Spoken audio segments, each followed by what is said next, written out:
Hi friends, ಎಲ್ರಿಗೂ ನಮಸ್ಕಾರ. Welcome to ಶು ಪಾಕಶಾಲೆ.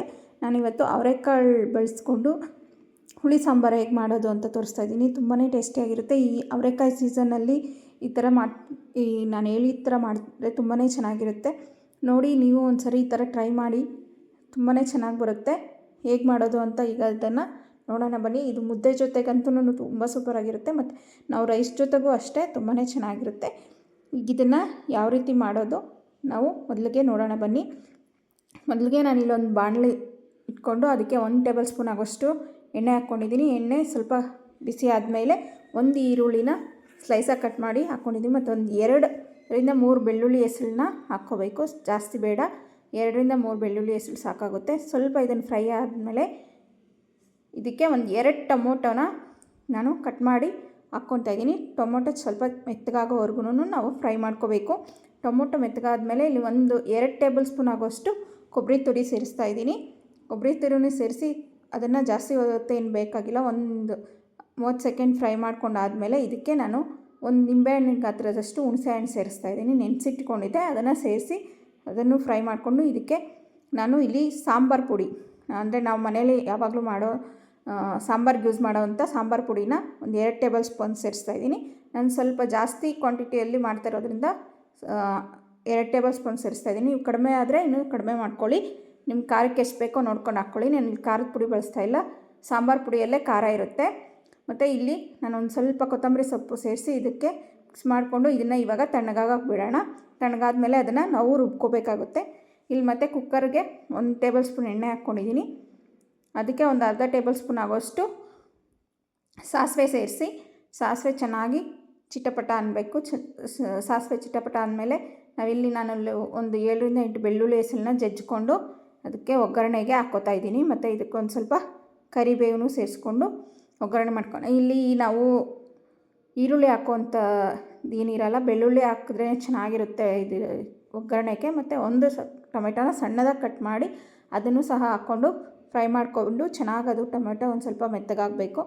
ಫ್ರೈ ಮಾಡ್ಕೊಂಡಾದಮೇಲೆ ಇಲ್ಲಿ ನಾನು ಬಿಡಿಸಿ ತೊಳೆದು ತೊಗೊಂಡಿರೋ ಅವರೆಕಾಳು ಒಂದು 1/4ರಿಂದ ಅರ್ಧ ಕೆಜಿ ಆಗೋಷ್ಟಿದೆ. ಅದನ್ನು ಇದಕ್ಕೆ ಸೇರಿಸ್ಕೊತಾ ಇದ್ದೀನಿ. ಸೇರಿಸ್ಕೊಂಡು ಅದನ್ನು 1 ನಿಮಿಷ ಫ್ರೈ ಮಾಡ್ಕೋಬೇಕು. ಇದು ಫ್ರೆಶ್ ಆಗಿರೋ ಅವರೆಕಾಯಿ ತಗೊಂಡು ಮಾಡಿರೋದು, ತುಂಬಾ ಟೇಸ್ಟ್ ಚೆನ್ನಾಗಿರುತ್ತೆ. ಫ್ರೆಶ್ಶಾಗಿ ತೊಗೊಂಬಂದು ಹಾಕಿ ಬಿಡಿಸಿ ಮಾಡಿದ್ರೆ. ಮತ್ತು ಇದಕ್ಕೆ ನಾನು ಒಂದು ಆಲೂಗಡ್ಡೆನ ಇಲ್ಲಿ ಪೀಸ್ ಕಟ್ ಮಾಡಿ ಹಾಕ್ಕೋತಾ ಇದ್ದೀನಿ. ಮತ್ತು ಒಂದು ಬದನೆಕಾಯಿ, 2 ಬದನೆಕಾಯಿ ತೊಗೊಂಡು ಅದನ್ನು ಹಾಕ್ಕೊಂಡು ಕಟ್ ಮಾಡಿ ಹಾಕ್ಕೊಂಡಿದ್ದೀನಿ. ಅದನ್ನು ಸ್ವಲ್ಪ ಹೊತ್ತು ಮಿಕ್ಸ್ ಮಾಡ್ಕೋಬೇಕು. ನಾವು ಇಲ್ಲಿ ಎಣ್ಣೆ ಹಾಕಿರ್ತೀವಲ್ವ, ಆಯಿಲಲ್ಲೇ ಫ್ರೈ ಮಾಡ್ಕೋಬೇಕು 1 ನಿಮಿಷ.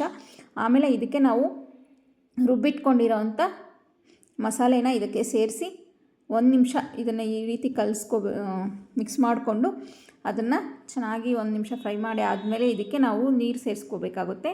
ನಾನಿಲ್ಲಿ ಮಿಕ್ಸಿ ಜಾರ್ನಲ್ಲೇ ಸ್ವಲ್ಪ ನೀರು ಸೇರಿಸಿ ಅದನ್ನು ಇದಕ್ಕೆ ಸೇರಿಸ್ಕೊತಾ ಇದ್ದೀನಿ.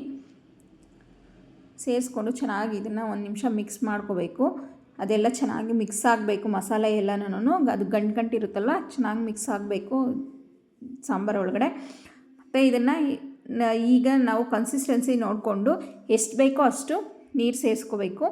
ನಮಗೆ ಸ್ವಲ್ಪ ತೆಳು ಬೇಕಾದರೆ ಸ್ವಲ್ಪ ತೆಳು ಮಾಡ್ಕೋಬೋದು, ಎಲ್ಲ ಮಂದಕ್ಕೆ ಬೇಕಾದರೆ ಒಂದು ಸ್ವಲ್ಪ ಮಂದಕ್ಕೆ ಮಾಡ್ಕೋಬೋದು. ಈಗ ಇದಕ್ಕೆ ನಾನು ರುಚಿಗೆ ತಕ್ಕಷ್ಟು ಉಪ್ಪು ಸೇರಿಸ್ತಾ ಇದ್ದೀನಿ.